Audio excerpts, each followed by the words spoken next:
और इस बीच दिल्ली से एक खबर आपको बताते हैं, जेपी इंफ्राटेक के मैनेजिंग डायरेक्टर को गिरफ्तार किया गया है। ईडी ने मनोज गौर को गिरफ्तार किया है। मनी लॉन्ड्रिंग केस में गिरफ्तार किया गया। यह अहम खबर आपको बता दें, ईडी ने मनोज गौर को गिरफ्तार किया है। प्रवर्तन निदेशालय ईडी ने मनी लॉन्ड्रिंग के मामले में बड़ी कार्रवाई की है और जेपी इंफ्राटेक के मैनेजिंग डायरेक्टर को गिरफ्तार किया गया है। मनी लॉन्ड्रिंग केस से जुड़ा पूरा मामला है। ईडी ने आरोप लगाया है कि जेपी एसोसिएट्स लिमिटेड मनोज गौर के माध्यम से कई करोड़ रुपयों की धोखाधड़ी हुई है और घर खरीदारी के पैसे की हेराफेरी भी शामिल है।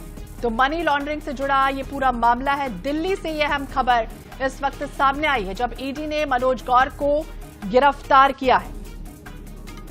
तो इसी साल आपको याद होगा 2025 में ईडी ने मनी लॉन्ड्रिंग निरोधक कानून पीएमएलए के तहत बड़ी कार्रवाई भी की थी। जेपी इंफ्राटेक के अलावा जेपी एसोसिएट्स और उनसे जो संबंधित कंपनी थी, इनके यहां पर छापा भी मारा गया था। और उस समय दिल्ली, मुंबई समेत कई ऐसे ठिकाने आपको याद होंगे जहां पर छापेमार कार्रवाई भी की गई थी।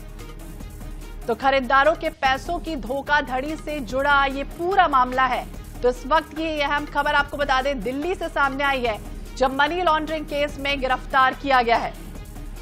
मैनेजिंग डायरेक्टर को गिरफ्तार किया गया है। मनी लॉन्ड्रिंग केस से जुड़ा ये पूरा मामला है। 2017 में भी जेपी इंफ्राटेक लिमिटेड के प्रमोटरों के खिलाफ भी कई एफआईआर दर्ज की गई थी, जब घर खरीदारों ने बिल्डर के खिलाफ प्रदर्शन भी किया था और उनसे जो लिए गए पैसे थे।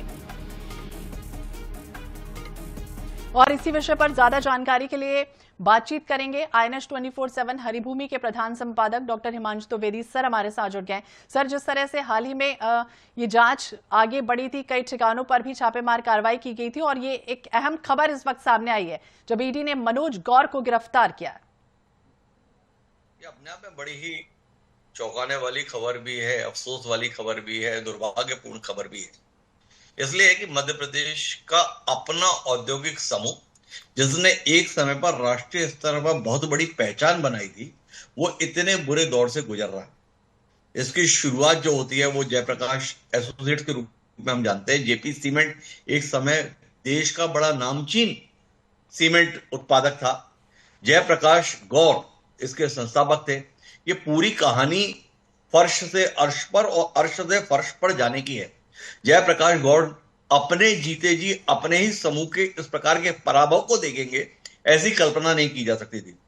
जो लोग मध्य प्रदेश को तनिक भी जानते हैं वो जानते हैं कि मध्य प्रदेश का सबसे बड़े औद्योगिक समूह के तौर पर यह ग्रुप पहचान जाने लगा था। रीवा में जेपी सीमेंट के प्लांट्स अपने आप में बड़ी पहचान हुआ करते थे। वो जयप्रकाश समूह जिसने रीवा से निकलकर फिर राष्ट्रीय स्तर पर बड़े काम किए।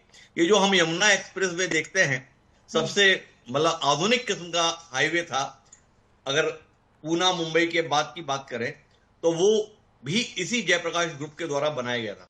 पर जयप्रकाश ग्रुप पिछले एक दशक से खासी परेशानियों में था। जयप्रकाश जी के बड़े बेटे हैं ये मनोज गौर। मनोज गौर आर्थिक मामलों की धोखाधड़ी के तहत गिरफ्तार होंगे, ये कल्पना नहीं की जा सकती थी। निश्चित रूप से मध्य प्रदेश के लिए ये चौंकाने वाली घटना है। कार्रवाई भले ही दिल्ली में हुई है, पर इसके तार मध्य प्रदेश से जुड़े हुए हैं। इसकी जड़ें मध्य प्रदेश में है। रीवा क्षेत्र में जेपी ग्रुप एक अलग पहचान रखता था। उसकी एक अलग प्रतिष्ठा थी, एक अलग छवि थी। जयप्रकाश गौड़ की अपनी एक छवि थी। जयप्रकाश जी के 3 बेटे मनोज गौड़, सनी गौड़ और समीर गौड़, इन तीनों की अपनी पहचान थी।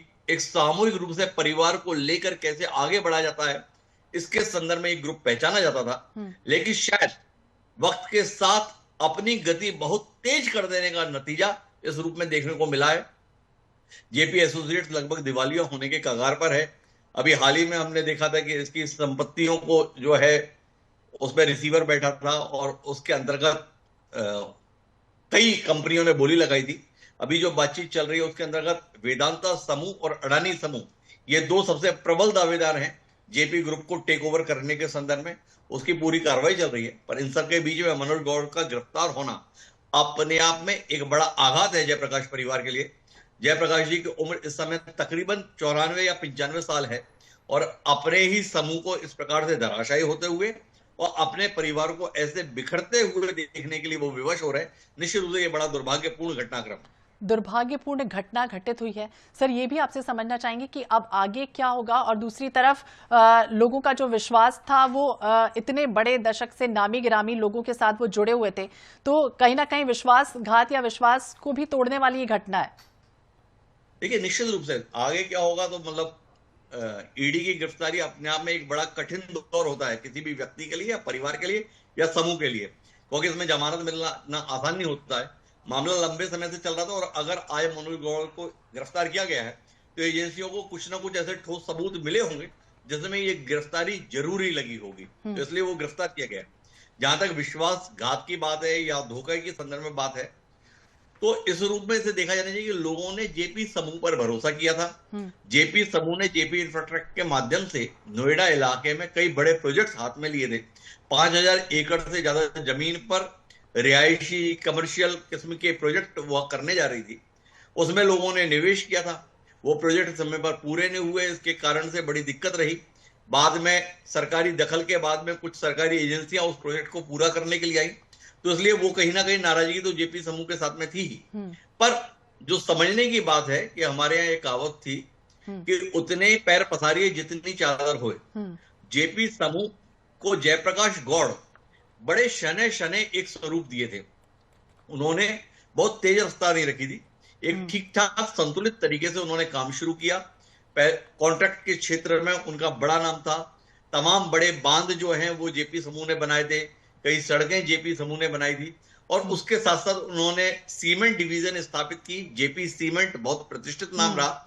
यहाँ छत्तीसगढ़ में भी भिलाई स्टील प्लांट के साथ कोलैबोरेशन के तहत उन्होंने एक ग्राइंडर यूनिट यहाँ पर लगाई थी जिसकी खदान सतना में थी, तो वो काम उन्होंने किया था।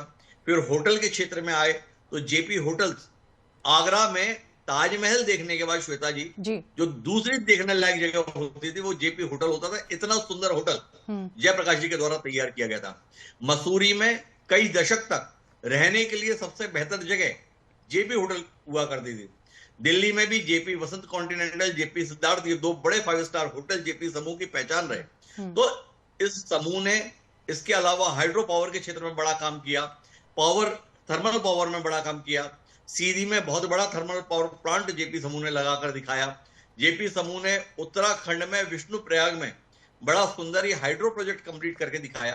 तो इतना कर्मशील ये समूह था, इतना ज्यादा बेहतर तरीके से जयप्रकाश जी के द्वारा काम किया था, और जयप्रकाश जी ने पूरे परिवार को जोड़ा था। उनके जितने भी चाचा के बच्चे हों, भाई के बच्चे हों, बहनें हों, बहनों के बच्चे हों, या अपने स्वयं के परिवार में 3 बेटे, 2 बेटियां, उनके दामाद, सबको साथ में लेकर, और साथ में उनके कुछ दोस्त थे जो शुरुआती दौर से प्रमोटर के रूप में हिस्सा थे, उनके बच्चों को साथ में लेते हुए एक सामूहिक भावना के तहत समूह को तैयार किया था। लेकिन वो समूह वक्त के साथ अपनी रफ्तार शायद बहुत तेज कर दिया, और उसका नतीजा इस रूप में देखने को आ रहा है।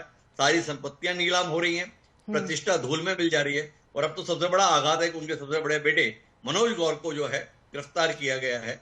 यह अपने आप में बहुत ही दुर्भाग्यपूर्ण है। एक ग्रुप का इस किस्म का पराभव होते हुए देखना अपने आप में बड़ा दुखद है। जी, तो इस ग्रुप का इस तरह से विलय हो जाना, बहुत बहुत शुक्रिया सर बातचीत करने के लिए, जानकारी देने के लिए। तो ईडी ने मनोज गौड़ को गिरफ्तार किया है। जेपी ग्रुप धीरे धीरे जिस तरह से आगे बढ़ता चला गया, लेकिन कहीं ना कहीं रफ्तार इतनी बढ़ गई कि आज इतने बड़े ग्रुप ने जो अलग अलग राज्यों में अलग अलग बड़े बड़े प्रोजेक्ट्स जिसने लगाए, इतना कर्मशील ग्रुप आज इस संकट में दिख रहा है। ईडी ने मनोज गौड़ को गिरफ्तार कर लिया। ये बड़ी और अहम खबर है जब जेपी इंफ्राटेक पर ईडी ने बड़ा एक्शन लिया।